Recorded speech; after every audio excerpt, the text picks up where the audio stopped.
In the year 2035, the virtual reality game Warlord VR changed the whole world. Jaehyun was one of those who, through this game, dreamed of changing his life. He dedicated his life to this game, but what he received in return was betrayal. He was betrayed by his friends. This betrayal took everything from him, but it also gave him something else, a chance to start everything again. He had the chance. From now on, he would not belong to anyone. He would not play with others, no matter what the result was. He would prove that it was possible to win even alone, while the rest would share the prize of victory among themselves. Jaehyun used to roll dice to divide it, but ended up eating all the loot alone. Starting from here, the story of Jaehyun's solo game life begins. The game starts inside the Valabri forest, which appeared peaceful from the outside and seemed brightly lit, but inside, in a certain portion, a wounded man was seen. He was clearly tired, and his breathing was fast. There was weariness and injuries marked on his face. The condition was very serious because he was surrounded by a group of fighters and many dead bodies were lying on the ground, showing that a fierce fight had taken place. The leader of the enemy group was tense, waiting for someone who had not yet arrived. One of his subordinates asked him what to do next. The boss, cold and strict, ordered in a harsh tone to kill the man immediately. Then a powerful fighter stepped forward and launched a fierce attack on the wounded man. At the critical moment, the injured man managed to save himself. He was terrified of what was going to happen next. Suddenly, a young boy rushed in, arriving exactly on time. Stepping between the attack, he saved the man from dying. With one strike, he threw the attacker away. The injured man's companions heaved a sigh of relief, and Jaehyun called the boy by his name, thanking him for his component placement, timely arrival, and rescue. The fighters on the enemy's side started shouting. Hargan was ready to attack. Jaehyun moved to suppress him, but Jaehyun proved far more powerful with his sword. With great speed and agility, he launched a swift counterattack and defeated them one by one. Because of this, the enemies fell to the ground completely while Chan stood tall. Smiling confidently, he said, "All of you attack me together. Even then, nothing will change. You guys will defeat me." Then it was revealed that his real name was Ahn Jaehyun, and his title was Hero the Slayer. Seeing this, Jaehyun's companions were filled with regret. The companions began to apologize to Jun. They admitted that they had dragged him into such a dangerous fight. They confessed that they had no hope, and while it was expected that the enemy might set a trap, Jun's apology was rejected. Jun, who had lost faith, assured them it wasn't their fault. Then he extended his hand toward their leader. The leader was surprised, looking at Jun very impressed by his simple gesture. Those standing around them became more emotional. The rest of the group also expressed their feelings emotionally. The name of Jun was repeated several times, and the deeds he had done were gratefully acknowledged. However, Jun insisted again that it wasn't his fault. He further explained that the real problem was someone else, someone who, due to their lack of skill, always arrived late. Jun was clearly pointing towards Shri. Then, turning towards Shri with a mocking smile, Jun asked, "Are you with me? Do you agree with Mr. Jun?" Shri began making fun of her friends, and then herself, in a mocking tone. She said that no matter how many weaklings come together, it wouldn't make any difference in the end. Soon, the true identity of Shri was revealed. Her full name was Chai Sealin, and she was a member of a group called Thunder Hunters, carrying the title Thunder Queen. Jun mocked her again, saying that she was always angry, attacking without thinking, and repeatedly losing to the people she loved. Shri considered these words trash and, filled with anger, warned Jun not to jump too much, otherwise he would regret it. But Jun only laughed. With a casual motion, he pulled out a mysterious object and sarcastically asked, "Regret? Seriously?" It was clear he had no fear at that moment. Jun activated the first slot, causing a tremendous change in his appearance. A powerful and unique battle outfit appeared on him after the transformation. With a confident smile, he said to Shri, "Only weak people like you regret." Feeling Jun's provocation, Shri's anger increased. She shouted and gave an order to her group, "Agent Pastor, and commanded them to immediately finish Jun. But Jun stood there, unbothered, with a challenging smile, saying clearly, "No matter how much you try, you'll never get me. You will be able to hit me, but only on Jian's face." Suddenly, a shock ran through Jun, something he hadn't expected. He was stomped hard from behind. Standing there, behind him were the comrades he trusted the most. At the next moment, his screen began flashing warning signals, indicating that his health points were falling fast and his movements were now restricted. Jin was in total disbelief. He asked with difficulty, "How can one of my companions do this?" Sadness filled his voice. One of the companions apologized and admitted, "Yes, I betrayed you." The group leader, too, betrayed him. The traitor explained the reason. He needed money. He then requested Jun to understand and assured him that he didn't hate him. Jun was filled with anger and disbelief. He couldn't comprehend how the people he loved the most, those he considered close friends, could betray him like this. At that very moment, Shri appeared. Laughing cruelly as if it was all just entertainment, Shri made fun of Jun, taunting him about his belief in the fake friendship he had with his teammates. She mocked the bond he insisted was real, declaring that such emotions had no meaning when it came to money. Then she moved closer to him and said that now she would make sure he would be out of the game permanently. Continuing the insult, Shri said that if she kept hitting him like this every time he logged in and took even one step in the game, she would remind him that in real life he was a worthless nobody, that the game was his real world. Then, with a mocking smile, she added, "Now you have become the same pathetic person again." Unable to tolerate the insult any longer, Jun burst out in anger and jumped to attack her, shouting, "Shut up!" But his attack went in vain. He was easily knocked down, and his blood spilled on the ground. As everyone stood around him, Jun, filled with anger and deep pain, thanked them all with his last breath. He cried out, "I did this for you guys. Why did you cheat on me even though I trusted you?" One of his old comrades shouted at him in reply, "Now die." He further explained that they'd been given hundreds of millions to kill him. After getting so much money, what else could they do?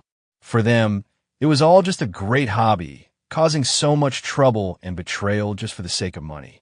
They even reminded Jun how he once said they were all like a family. And now, that very family had betrayed him. But now, there was no expression of remorse on their faces.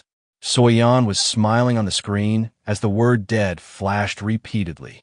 Then the game restarted and gave the official message that Jun was dead, informing him that now he could not log in for 48 hours. The death penalty had opened, and those who died would temporarily lose their eyesight inside the game. Now back in the real world, Jun was completely drained and physically exhausted from the trauma he had just experienced inside the game. At that very moment, he was completely broken, suffering deeply, and drowning in sorrow. He admitted to himself, "I have lost everything in the game world." Information appeared on the screen, stating that this was one of the world's most popular and successful games. Later, a livestream clip played where players were fighting a powerful red dragon while viewers screamed with excitement. This game was built on advanced virtual reality technology and generated an unimaginable amount of money. That game was the only thing Jun was good at, the only thing he had ever succeeded at.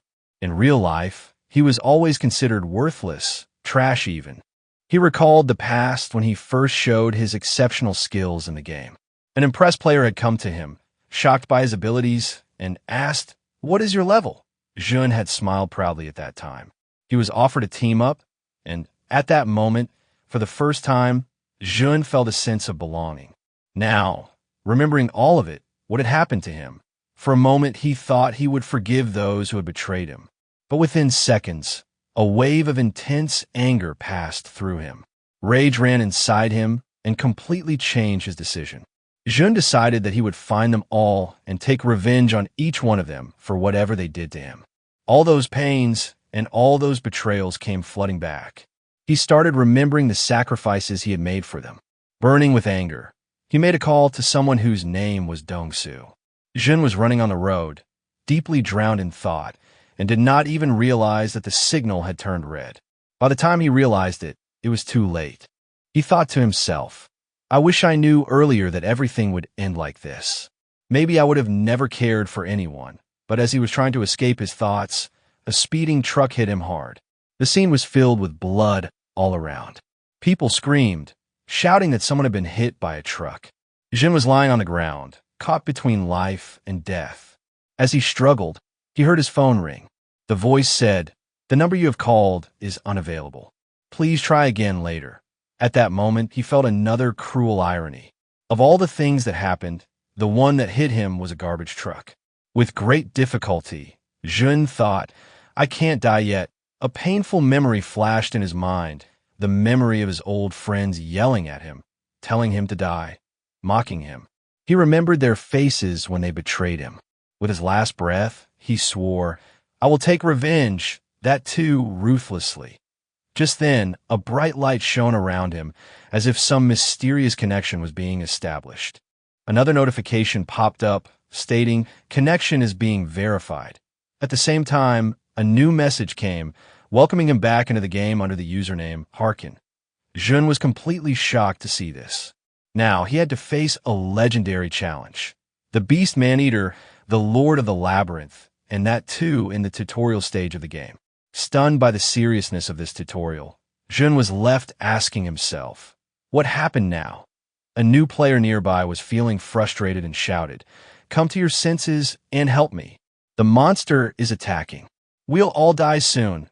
Jun quickly realized that defeating the creature alone was impossible, so they all joined together and made a plan to fight.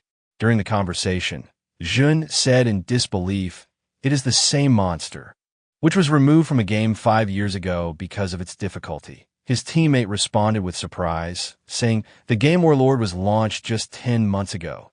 Jun kept repeating this in disbelief, unable to comprehend it. Noticing Jun's strange behavior, his teammates asked, "What's wrong?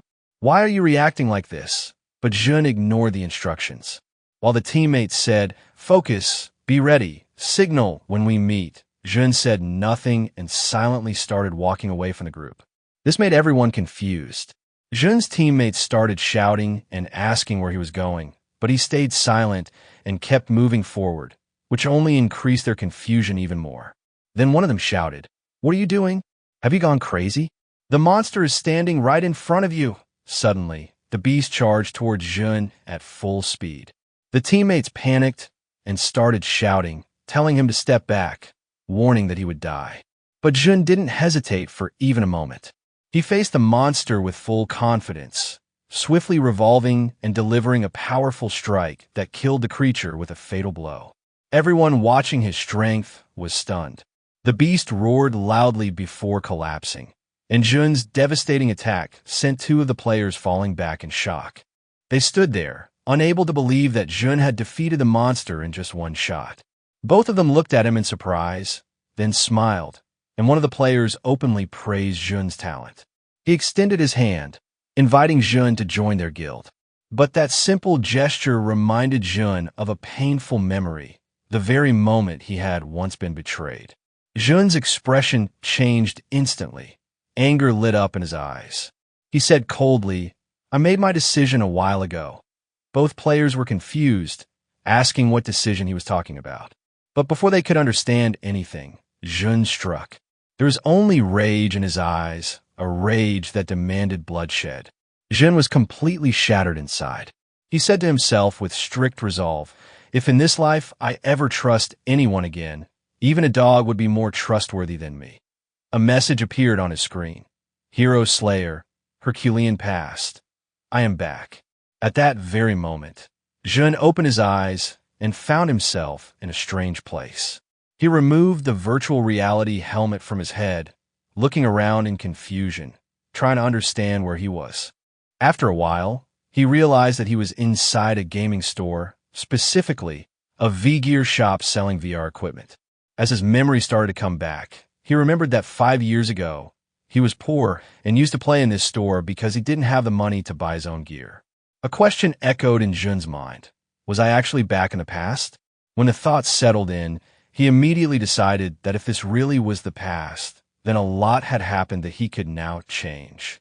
The store was becoming increasingly crowded, but he moved forward, his mind working faster than ever. He reminded himself that now he had the knowledge of the next 5 years and experience. If used correctly, he could take revenge without hesitation. Without wasting any more time, he approached a store clerk, handed over his payment card, and said, "I need the best V-Care unit." The clerk, a little nervous but smiling, replied, "I'll help you right away, sir." Inside Jun, a wave of excitement and anxiety surged. He started planning his next moves, how to level up quickly, how to move faster. But a little while later, the clerk called him over and said with a sorry tone, "Sorry, sir, the balance on your card is insufficient, so the purchase can't be completed." Hearing this, Jun's face turned slightly pale. He smiled bitterly to himself, realizing he had forgotten just how poor he had been in the past. He stood there, drowned in frustration, cursing himself. Back then, he used to play here because he never had enough money to buy his own device. Now the pressure started building up inside him. He began thinking hard. How could he quickly earn money without wasting precious time? Just then, his eyes fell on a nearby advertisement screen. It was showing the image of Siri in a campaign promoting the game. A bold voice echoed from the ad. "What are you waiting for?" Siri's words were strong and commanding. Strong people challenge. Hesitation is a luxury no one can afford. Jun stood silently in front of the advertisement, thunder flashing across the screen, while Queen Siri's voice called everyone to become true masters of war. He remained there, frozen, lost deep in thought. The bold caption flashing in front of him read, "Warlord, start now." He stood there thinking about his current situation, about what his next step should be. But then, Shri's mocking face and taunts began echoing inside his mind again. The same useless failures haunted him.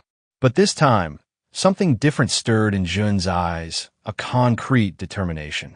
He told himself that hesitation was a luxury he no longer had. It was time for action. As the sun began to set, the scene shifted. Jun was now inside his small and simple apartment. A new VWare gaming system had just been delivered and installed. The technician said, "Setup is complete," and quickly left. Jun simply gave a short, curt reply. He stood there, thinking, holding a card in his hand. This was the fastest way to earn money now, he told himself. The card was an advertisement for a quick and easy loan service with a small amount required to get started. A little while later, Jun was sitting opposite a man, asking for a loan of 10 million baht. The man casually replied, "Something big will happen, never mind." But then he changed his tone. Suddenly, the man slammed the card on the table and placed a knife right on top of it. There was a direct and chilling message in his eyes. "If you don't return the money, your life will become hell." Chan was scared from inside, but he didn't say anything. The risk was high, but Jun took the card anyway and told himself, "I don't care about the consequences." Slowly, he began wearing the VR headset, thinking in his heart, "If I have to go down to hell to change everything, then I'm ready to face them one by one." All the faces that had wronged him started flashing before his eyes.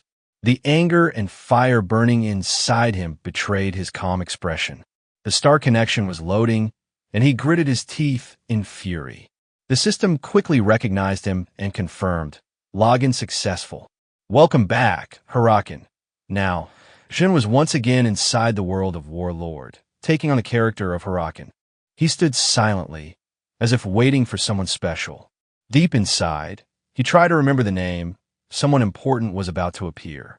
A shining girl appeared before him, golden energy swirling around her. Her blonde hair glowed with a bright light. She smiled and introduced herself.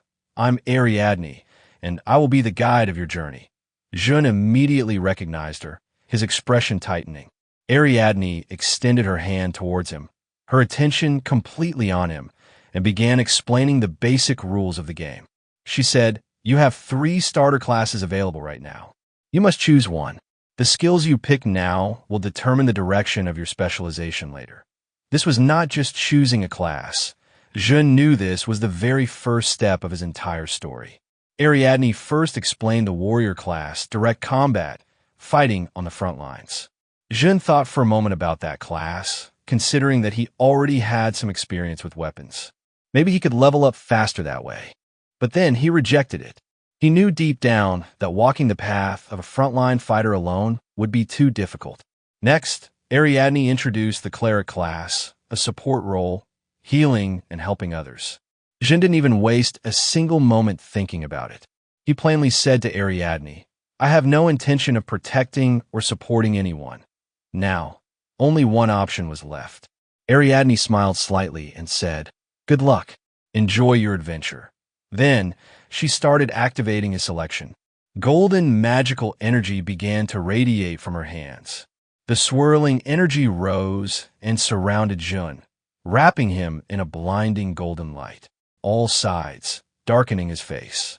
There was a surprised expression flickering across his features, and then a system message appeared. Base class selected. You will now be taken to the tower of your choice. The scene shifted. Jun arrived at a mysterious, towering structure. A powerful, resounding voice echoed through the space. "Welcome, youngsters seeking knowledge." It was the voice of Golko, the master responsible for the desk class.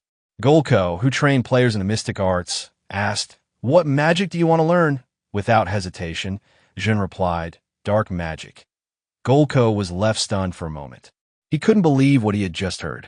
He asked softly, "What do you mean? Dark magic?" There were many forms of magic, but Jun stood firm. Again he answered, "I told you, I will only learn dark magic."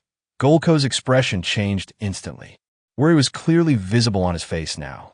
He warned Jun, "Dark magic is very dangerous. It can destroy your soul." But Jun replied in a cold, clear tone, "I know the risk, and I have chosen this path myself." Golko started trembling slightly. Seeing such a bold decision shook even him. Then, suddenly, Golko began changing form, his body twisting into a terrifying, shadowy skeletal figure. Mockingly, he said, "It has been a long time since anyone chose this path." Then a skill book appeared in front of Golko. He said, "If you're really ready, put your hand on this book. But remember to think carefully. This path is not easy." There was a fire of determination burning fiercely in Jun's eyes. He wasn't going to turn back now, not even for a second. Without hesitation, Jun placed his hand on the skill book, ignoring Golko's warning. Golko shook his head and muttered, "I already told you. This is the path of fools. It is not for those who walk without thinking." But Jun smiled confidently and replied, "I am not the one who can be called a fool." Jun's unwavering confidence made Golko laugh loudly. He was genuinely impressed. "You are very interesting. Such people are rare," Golko said. At that very moment, a memory flashed through Jun's mind, a famous video from his past life.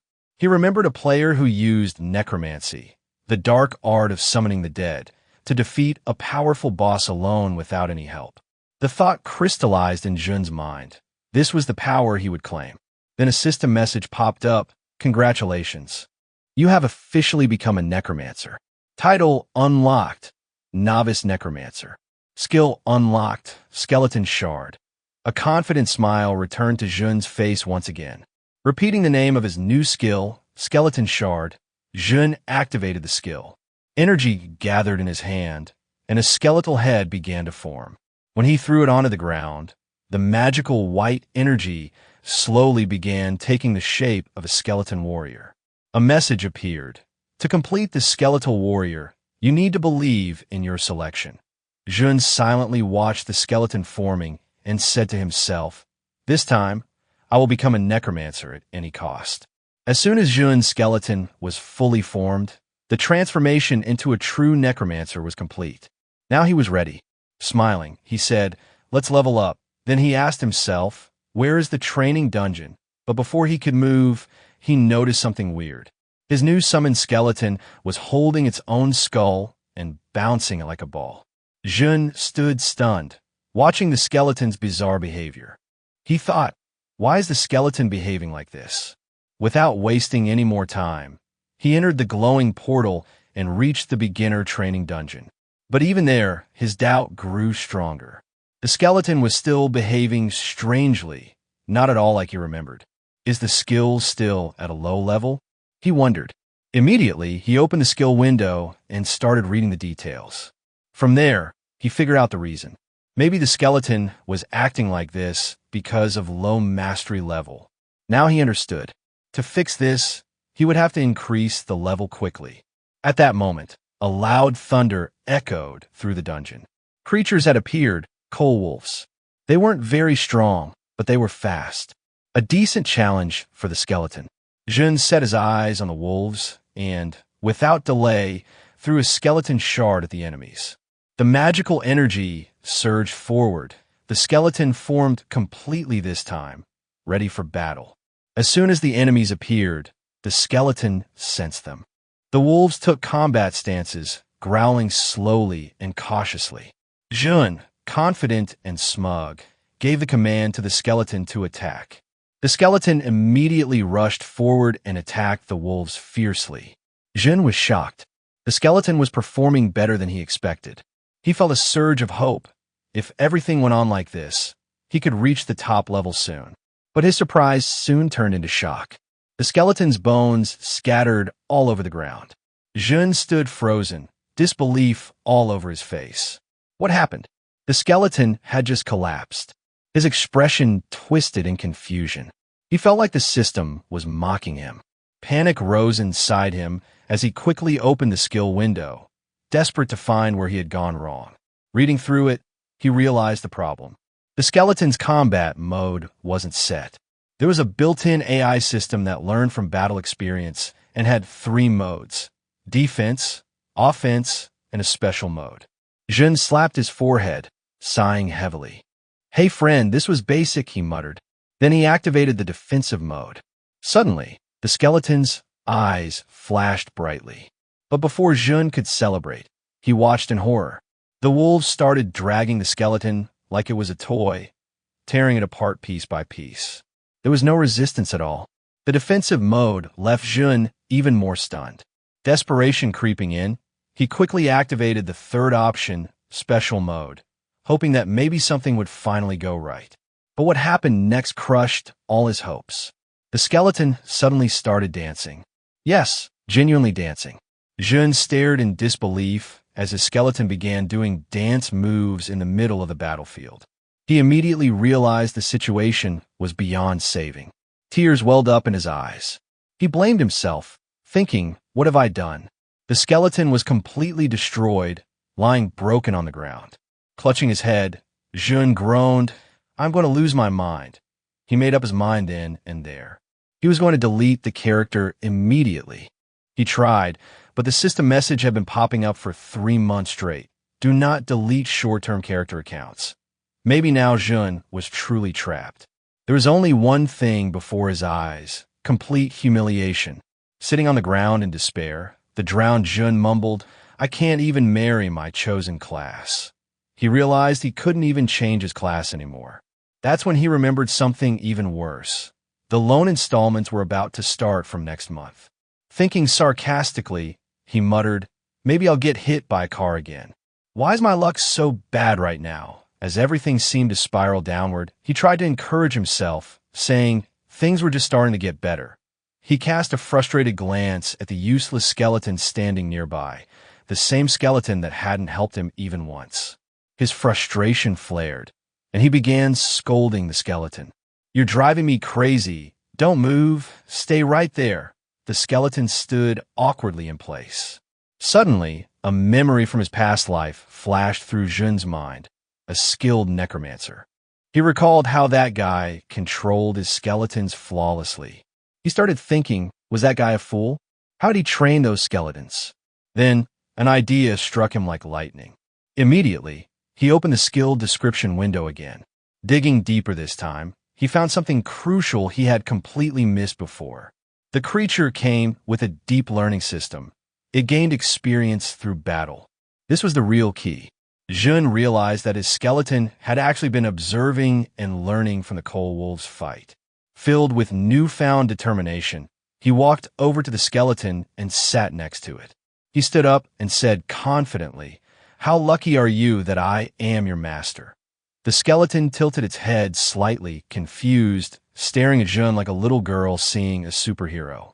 Grinning, Jun said, "People call me a genius because I taught every guy on my team to reach the top. Then he added, "There's a golden rule to remember. If you attack and can't dodge, you die." Saying this, Jun suddenly punched the skeleton. It fell hard onto the ground. But Jun didn't stop.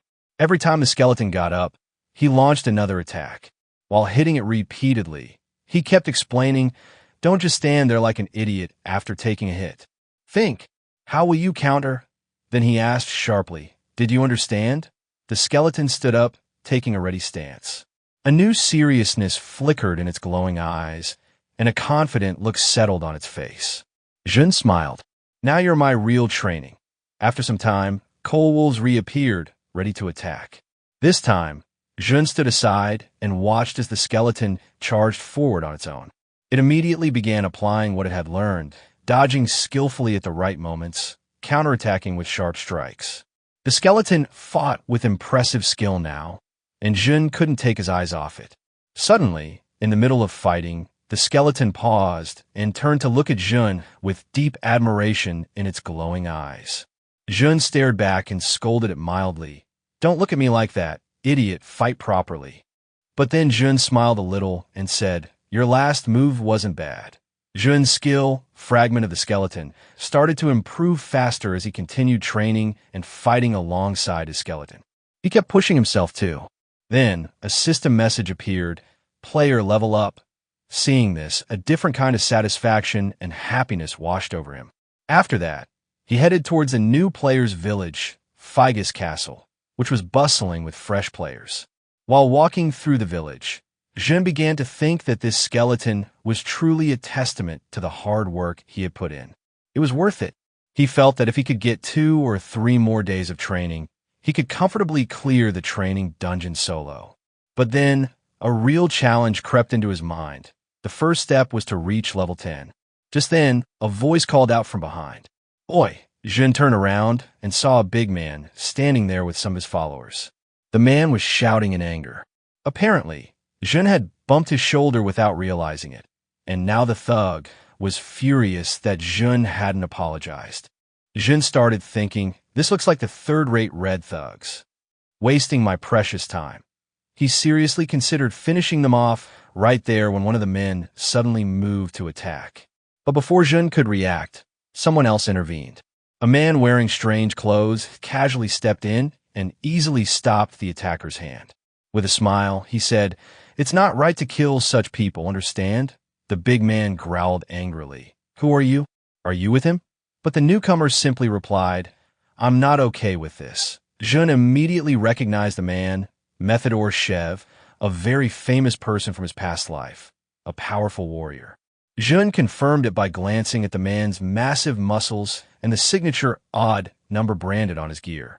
This is what Jun took in so clearly that he remembered Methador was, in his past life, the first-class warrior and the most powerful player. He couldn't understand what such a legendary personality was doing at a place like this. Jun felt a bit confused and uneasy. On the other hand, Methador started mocking the attacker's behavior, imitating him in a sarcastic way. The attacker grew tired and started justifying himself, saying, "First he hit me, and if you didn't know that, then why are you getting involved?" Methador smiled coolly and said, "There's an old saying, an eye for an eye." But the next moment, Methador released a dangerous combat aura. Fear was clearly visible on the faces of the attackers. The big man froze completely, while Jun stood there carefully watching the whole scene unfold. Methador, still calm and sarcastic, said, "You punched me in the palm, so now I too have a right." Then suddenly one of the tired attackers screamed, "You're crazy." "This is Method Shev," he spoke in a fearful voice, trembling. "He's the leader of Red Bull's guild, the guild that's ranked top 30. This is the same Methador that people call the killer because he's absolutely crazy about fighting." The attacker was completely shocked, realizing that such a huge figure had gotten involved in such a minor incident. Methador slowly advanced toward him and, with an angry tone, said, "Now, your answer?" The attacker was so scared he couldn't speak. The next moment, he stood there trembling. Then suddenly his companions turned tail and fled, apologizing as they ran off without even looking back. Methador smiled and said, It's just amazing how matters get resolved through talks. Then he turned to Jun with a friendly smile and asked, "Are you okay? Don't take such people seriously." But Jun just silently took a step back. Seeing Jun's reaction like this, Methador was a little shocked. Then Jun looked at him and said in a cold voice, "Now I need your help." Without saying anything more, Methador walked away lightly. He smiled and said, "This guy is so cold." Jun walked away by himself, feeling angry and frustrated because he was feeling so weak. His hands trembled before the might of Methador. He clearly admitted it to himself. "I was scared." But at that moment, he made a firm promise. "Next time I meet Methador, I'll meet him as a completely different person." There was a different sense of determination in his eyes now. There was a glow, and his face turned absolutely serious. The scene shifted back to the training dungeon where a soft fire was burning on the walls. Jun sat alone, thinking about how massive the gap was between him and a powerful player like Methador. Then he remembered another figure, a being just as big and powerful. Jun realized that if he ever wanted to take revenge, he would have to become much stronger than he was now. Suddenly, a powerful beast resembling a tiger appeared. It launched a sharp attack at him, but Jun's skeleton companion immediately jumped in between.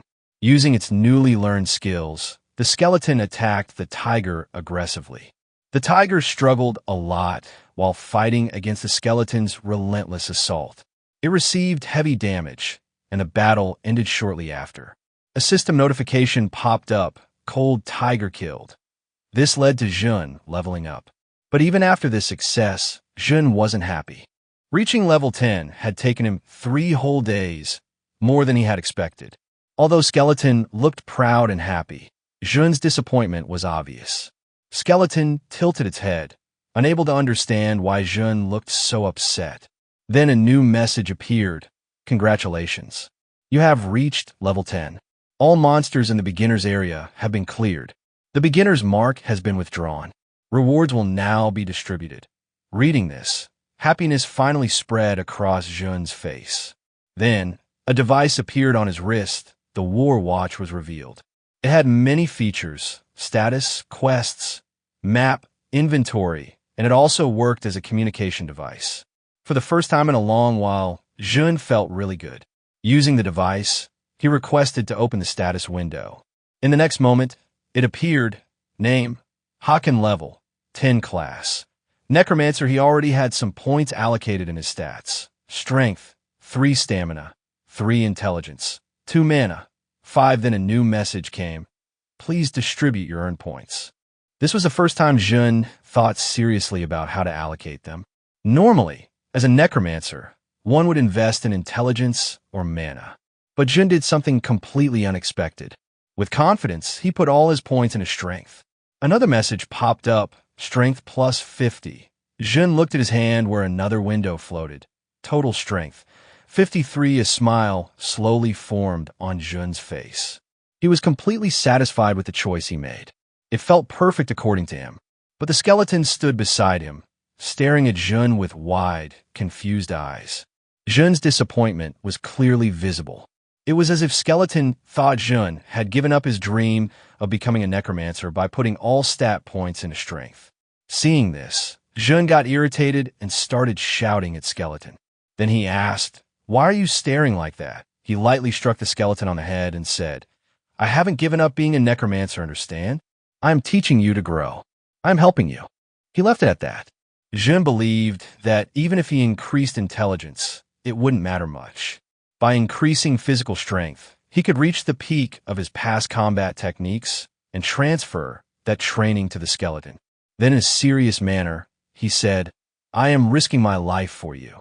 Focus on growth." With a confident smile, he added, "There are more ways to make up for the lack of stats." After this, Jun headed towards Figus Castle.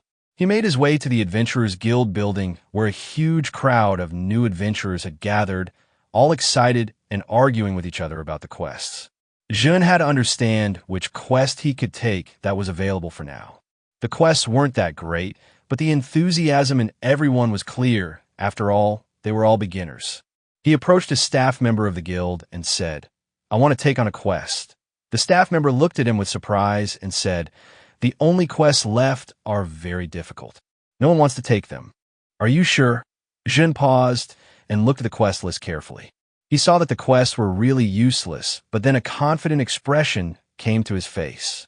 He said to himself, "Finally, this is the hidden card I was looking for." The quest he chose was called Mount Bima Cave. The objective was to eliminate all the low-level monsters around Mount Bima, and the reward was only 10 gold coins. The staff member frowned and asked, "Are you really taking such a low-reward quest?" Jun replied with certainty, "Yes, I will. I'm absolutely sure." He knew that if he completed this boring quest before reaching level 15, he would get a rare title, Prospect. He remembered that titles greatly boosted character stats, and the Prospect title specifically gave percentage-based stat boosts, which could make him very powerful, even overpowered. With confidence burning in his heart, Jun thought, "From here, my real journey will begin, like a legend." Then Jun immediately started the next step of his plan. He announced with excitement, "Now first, I have to prepare some necessary equipment." After some time, he reached Mount Bima, where his quest was supposed to take place. But as soon as he saw his reflection, shock and frustration began to show on his face. The gear he had was absurdly bright and strange. He was wearing weird clothes and looked as if he had come straight out of a circus. Embarrassed by his awkward appearance, Jin became filled with anger and irritation. He screamed in his heart, "What the hell is this?" He remembered that when he had gone to buy good clothes, he didn't have enough money because he had spent most of it on Skeleton's gear. Because of that, he had to buy cheap, ridiculous-looking equipment for himself. But now, Jun was determined. "I have to finish this quest quickly so I can afford proper clothes." Gritting his teeth, he moved into the jungle to complete the mission as fast as possible. As soon as Jun stepped out of the bushes, a blood-soaked hand reached out, as if making one last attempt for help. The injured person fell unconscious in the grass right in front of him. The boy, lying there with blood on his face, struggled to make any sound. He was gasping for breath, but his voice was lost, his trembling fingers leaving a trail of failed hopes on the ground. A few boys stood at a distance, their sinister expressions twisted into cruel smiles. They laughed as they watched the condition of their victim, taking pleasure in someone else's pain. Somewhere deeper in that same forest, a young man, living in a corner of the woods, shouted happily. Maine finally mounted insurance came. His name was Multi-Joe, and he stood proudly in his shining armor. "Now my adventure begins. I'm level 11 now. Maybe I'll make it to the top rankers." His praise was suddenly cut short when he heard a scream from nearby. "Rescue!" Immediately, he ran toward the sound of the scream, seeing a man carrying his injured friend, pleading for help. "The creature that attacked us. It wasn't like any normal monster," the man said, trembling. Multi's expression turned serious as he asked for details. The injured man, still shaking, managed to stammer out a few more words, barely able to speak. "It was huge, terrifying. It had glowing eyes." Multi's interest peaked, his grip tightening around his weapon. He turned to the man and said, "Show me where it happened." The voice of the injured man was trembling as he spoke. "We were just lucky. I was able to escape with my life, but now there's no healing potion that can help. My friend's condition is getting worse." Multi consoled him, saying, "I have some potions. I'll give them to you immediately." The gray-haired man, filled with gratitude, started rummaging through his bag, tears in his eyes as he thanked Multi. "We will definitely return this favor one day," he said. But at that moment, Multi glanced at his watch. Before he could react, a man attacked from behind, knocking him to the ground. Blood soaked the ground around him, and his breath came in ragged gasps. Disbelief filled his eyes as he lay there, struggling for air. The attacker stood over him, laughing. "So innocent, so trusting. Perfect target," one of them sneered. "Now, we'll make good use of everything you've got," another said. Their leader let out a cruel laugh. "This was a cheap trap, and yet you fell for it, foolish noob." A system notification popped up. Player hit Multi, then another appeared. Players wore watch drops to the ground as loot. The gang gathered around, laughing at the watch. "Newbies never get old," one of the men said with a grin. Their leader, still smiling dangerously, added, "Let's find the next victim." He proudly displayed the Raff family guild symbol, a notorious guild known for its cruelty.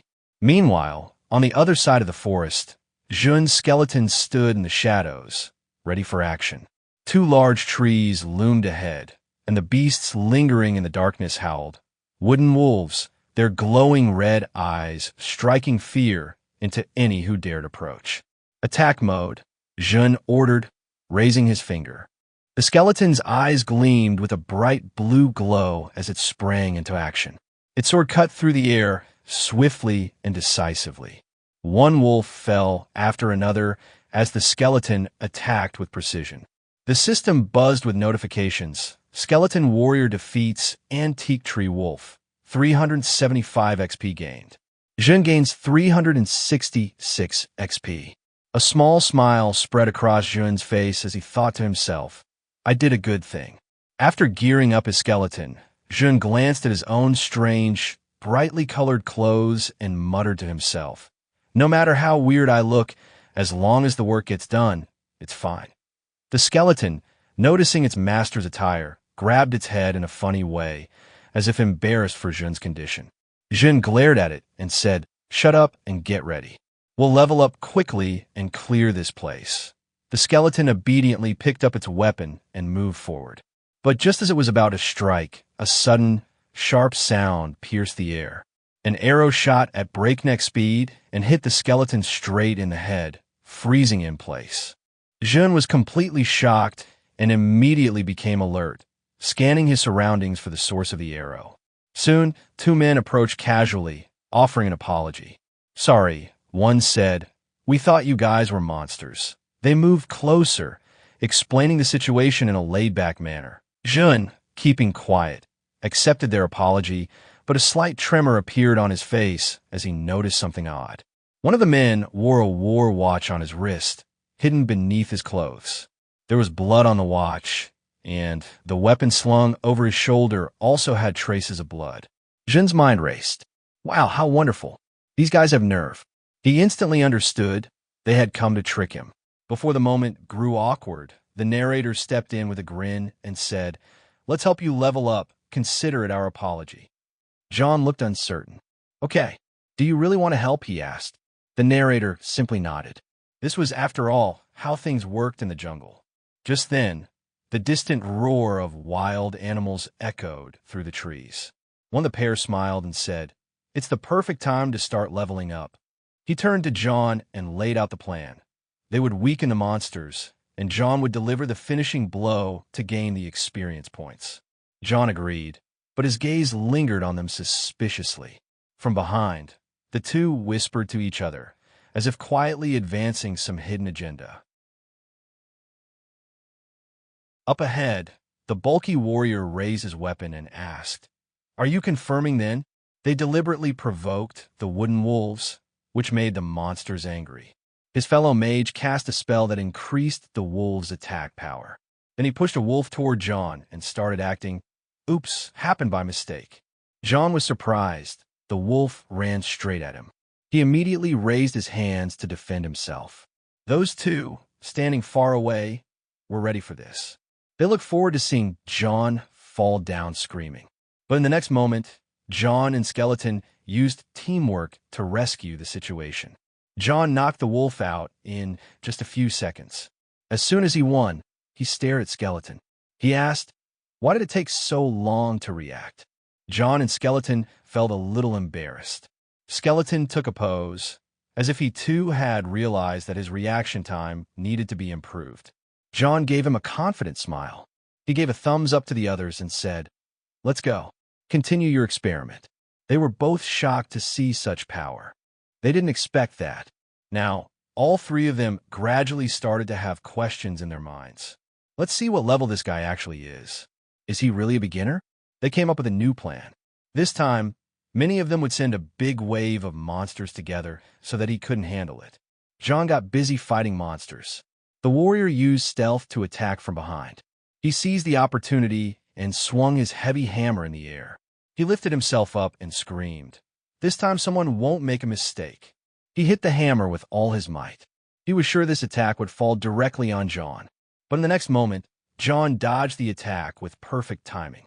The man was astonished, his eyes wide. His attack had missed. In front of him, John countered with lightning speed. The sword twisted from beneath his massive body and ripped open his chest. Blood oozed out, and he stumbled. At that moment, Skeleton attacked from the other side and surrounded him completely. The two thieves were shocked to see all of this. One of them screamed, "What are you seeing?" Meanwhile, John, without wasting a moment, gave the command to Skeleton, "Attack." Skeleton's eyes started glowing with blue light. Then both John and Skeleton moved faster than lightning. In just a few seconds, both of them had grown stronger. One of them got close to the enemies. The thief started shouting out of fear, "Wait, listen, can talk." But John told her to stop. Skeleton and John ignored him. John hit a double strike. It was so powerful that both enemies jumped into the air and felt the pain. They fell to the ground, screaming. The body was blown away in a wave of blue energy while John and Skeleton stood by. John turned slowly and said, "I know. How can people like you be trusted? You break, you rob, you cheat." Then he slowly moved towards the injured person and said, "Maybe I'd fall into your trap first, but not anymore." The thief lying on the ground was crying and pleading, "Please take everything. I'll give you my life. Just spare me." But John had turned cold. He said just two words in a flat voice, "Can't be." And without any mercy, he gave him the final blow. The very next moment, a notification came on the screen. Player Ralph died, honorless. For echoes dropped from it. They found out how many people had been killed by them.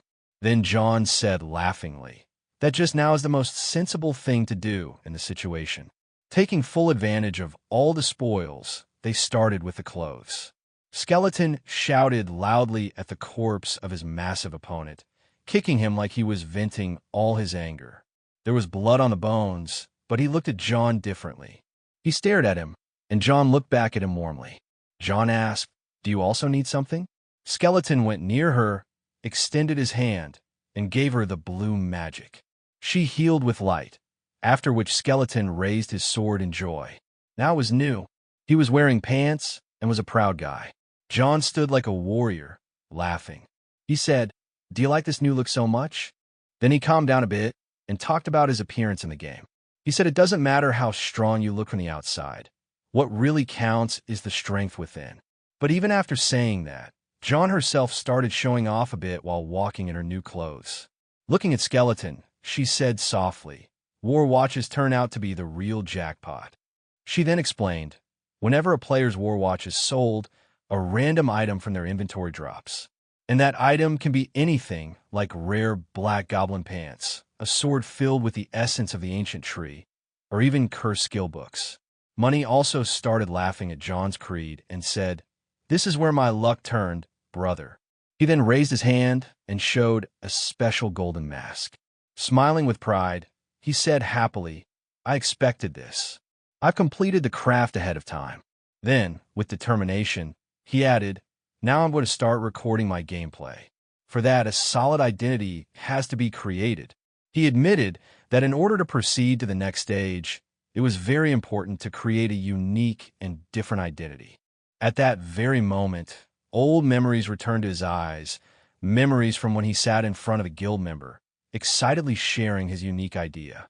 John had proposed, "If our whole guild wears the same mask, then we'll spread throughout the server like wildfire." After some thought, the guy nodded in agreement. John happily announced, "Our new guild will be called Haha Mask." Then he took off the mask he had been holding. He looked at it and thought to himself, he had once dreamed of creating a completely different identity. In the end, this seemed like the right path. John raised the mask into the air. It shimmered with blue magical energy. But then, anger flickered across his face. He thought, now no one cares about my hard work or my items. Yet no anger could steal the glow from his face. He said softly, "Now I will wear this mask and prove the value of every decision I make. I will prove my worth." Then he put on the mask. He looked at Skeleton and said, "Let's go now. Let's go." There was a seriousness in his eyes now. The scene shifted. He was now in a place that looked like an old, broken ruin, cracked mountain terrain that resembled something out of the ancient world. They had reached a place filled with ancient ruins, and in the center stood a massive gate. Jaehyun and skeletons went in through that gate. A message appeared on the screen. "You have entered Cave's dungeon." Inside, Jaehyun slowly neared the stone walls.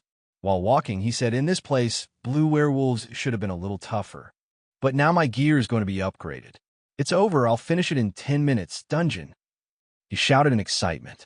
Skeletons started running ahead through the narrow passage, and Jaehyun followed him at full readiness. But a few hours later, Jaehyun was lying on his back on the ground, staring up at the ceiling, tired and motionless. Then suddenly, he got up and shouted, "Has even a single monster not come?"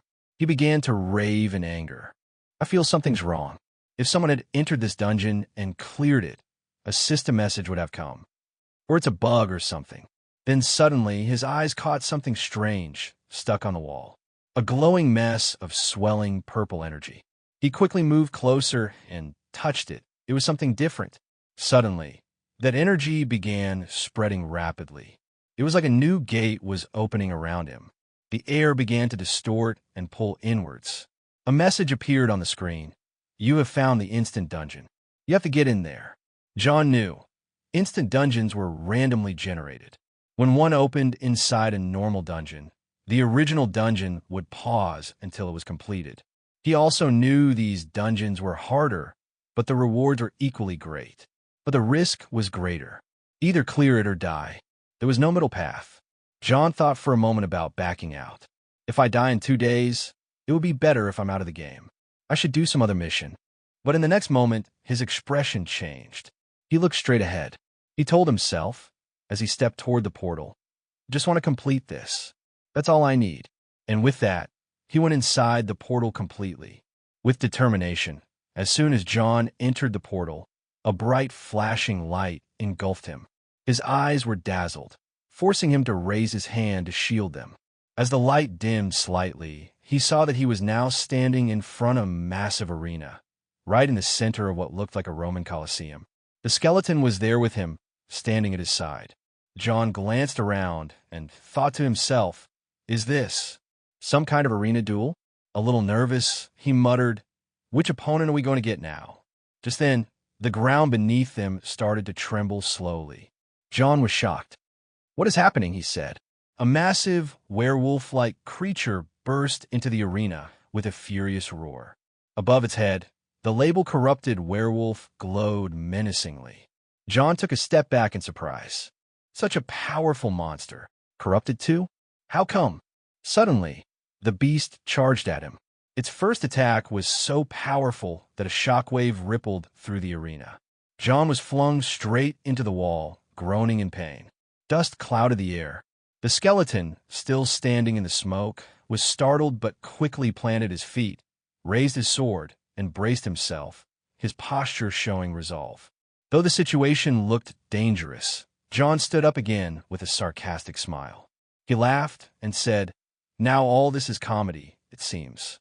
Then out loud, he added, "Corrupted monsters, too usefully connected to the main quest. That means I turn out to be lucky." He looked over at the skeleton and asked, "Are you ready? Go fight. If you don't beat it, dinner's canceled tonight." With a confident smile, he ran straight toward the monster. The skeleton followed in sync, raising his sword. Jaehyun used that as leverage to leap into the air. As Jaehyun rose, the corrupted werewolf looked up, its gaze fixed, almost as if staring at a delicious prey. At that moment, the whacked gem glowed dark purple from within. Summoning energy that merged into his weapon, Jaehyun activated a skill, Devil Scars. Dark energy coursed through the werewolf, and there was a flicker of surprise in the beast's eyes. The effect was clearly visible. Jaehyun's attack landed directly, causing the werewolf to scream in pain. It stumbled backward, one of its arms slashed and falling. A message appeared on the screen, Skill Devil Scars activated. Enemy attributes decreased by 10%. With a slight smile, Jaehyun remarked, "This is even worse. There's not that much damage the first time, but..." The monster didn't stop. It launched another furious attack. Its next punch came fast. John braced himself for the impact. Then, a new notification popped up. Corrupted werewolf has entered berserk state. Looking at the status effect, John muttered sarcastically, thought the instant dungeon would be easy. But nope, not again. Realizing the danger, he decided to use the special skill he had been saving. In the next moment, he raised his hand and said, "Slot on." He pressed the device on his wrist. Suddenly, a surge of strong blue energy erupted from his body. An explosive wave spread outward in all directions, forming a spiraling energy field around him. The ground shook, and with a loud burst, the glow lit up the entire arena. When the light faded, John stood revealed in a new armor set, surrounded by dark energy. He said, "Now start. Let's do the real fight." This was his special skill, slot on game mode. It granted temporary power directly from the game world. The energy connected to the skill boosted the player into an enhanced form, where strength increased many times over. This form was unique, its appearance, power, and abilities distinct. That's why players called it final mode. Now, surrounded by blue energy, John stood in his final mode. He raised his hand and said, "Come on." On the other side, the corrupted werewolf let out a thunderous roar, revealing its massive teeth with pure, savage intensity.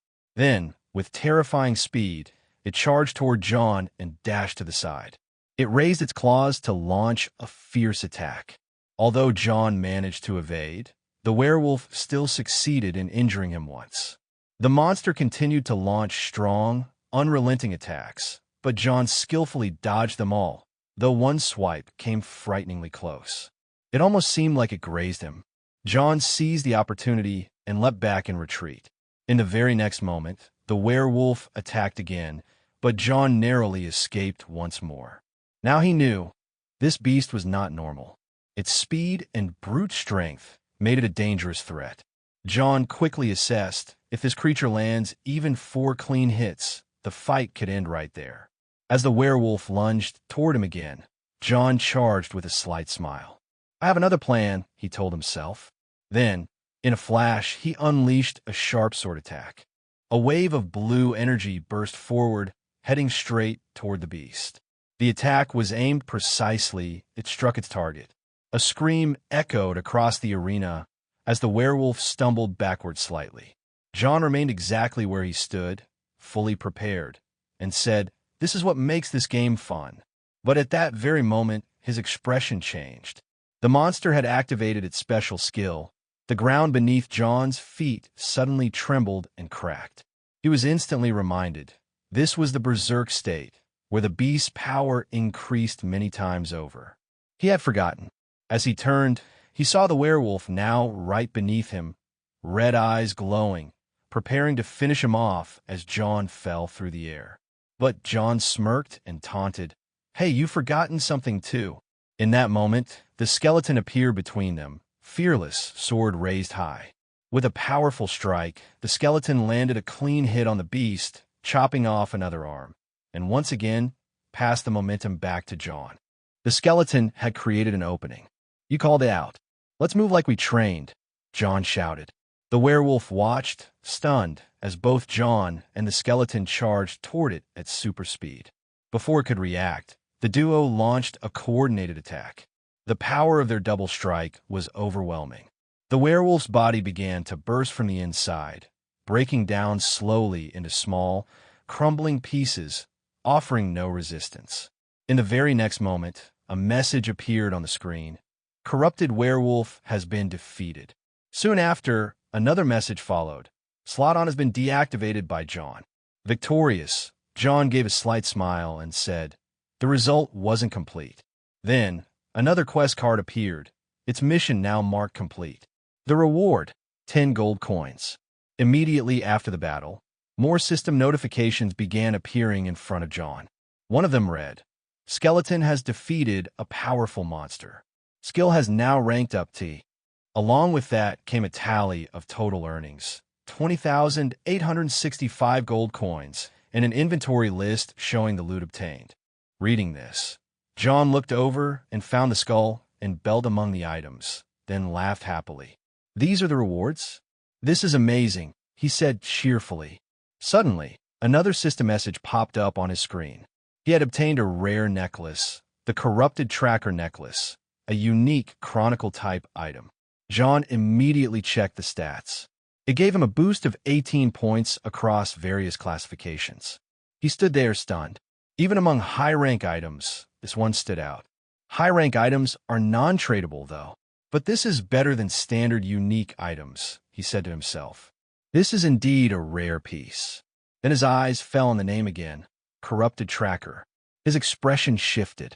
Memories of his earlier suspicions about the main quest began resurfacing in his mind. At that moment, 3 glowing windows appeared in front of him, each showing a new title just added to his account. The first title, Promising Rookie, grants plus 3% intelligence and magic. Exactly the kind of boost John had hoped for. The second title, Challenger of Heroes, increases endurance by 3 points. It was well-deserved, considering he had solo-cleared an instant dungeon. But the third title left him completely shocked. Corrupted Tracker, he wasn't expecting it at all. His jaw dropped as he remembered that was the title of the first chapter in the main quest line. Everything suddenly became clear. All the clues, all the corruption, now it meant something. The main quest line, Warlord's Discount, it formed the backbone of the game world. It featured central characters, major bosses, and exclusive rewards that every player dreamed of earning. John remembered his past life. He had barely made it to Chapter 4 of the main quest. But now, I unlocked it this quickly, he asked himself, stunned. This can't be just luck. Then, with disbelief and joy mixing in his voice, John shouted, I hit the jackpot. He immediately initiated the logout sequence, still in disbelief at what he had just discovered. The scene cuts to the real world. The news had already begun to spread. Guild Hydra had officially entered the last chapter of the corruption quest. They had 3 months to complete it. We see a player sitting quietly in front of his screen, a cup in his hand, a deep, contemplative frown on his face. Then he scoffs and mutters, half tauntingly, It's a real jackpot, huh? Anger flashed across his face. Disappointment was clear. In frustration, he slammed his forehead onto the table. Someone's already triggered the final chapter of that quest, he muttered. And now, if I step in and do anything to try to claim it, I might not even survive. He sat still in silence for a moment, then said to himself, maybe I should stop here and just prepare for the next chapter when it opens. But after a pause, a spark of realization lit up his face. Wait, this could be it. My chance. He realized something critical. At this very moment, the attention of the entire server was focused on the Count Corruption quest. This quest was about to become the first major milestone of the entire game. And now, it was nearing its conclusion. As he leaned back, a spark of excitement flickered in John's mind. If I can release a video about this quest right now, it'll go viral for sure, he thought. This wasn't just a personal victory, it was a golden marketing opportunity. I mean, imagine the views. I'll be a legend overnight. In his mind, he pictured himself sitting like a king on a throne, surrounded by wealth, glory, and internet fame. He laughed to himself. This is a blessing. He immediately began recording all his gameplay footage, already thinking ahead to the edit. But he knew one thing clearly. Editing is the most important part. You can't hand this over to just anyone. This video needed impact, style, and a professional touch.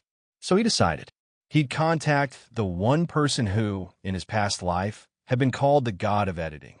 This is the right person, John said to himself. The scene cuts to a small room, where a pink-haired girl wearing glasses slurps noodles, eyes glued to her phone screen. Her name was Romani.